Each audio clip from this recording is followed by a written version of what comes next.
সালাসাতুন লা তুরাদ্দু দাওয়াতুহুম, 3 ব্যক্তির দোয়া কখনো ফিরে দেওয়া হয় না।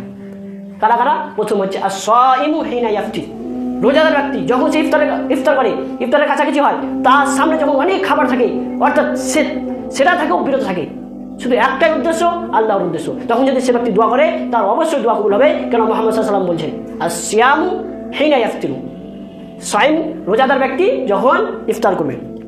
এবং তারপরে আসছে আল ইমামুল আদিল, এবং ন্যায়পরায়ণ শাসক, এবং দাওয়াতুল মাজলুম, এবং যারা অত্যাচারিত ব্যক্তি তাদের দোয়া।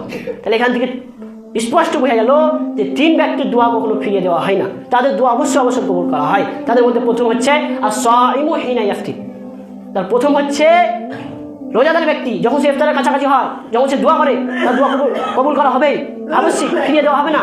এবং আল ইমামুল আদিল, ন্যায়পরায়ক শাসক, এবং দাওয়াতুল মাজলুম, এবং অত্যাচার যারা করা হয়েছে তার দোয়া কবুল করা হবে।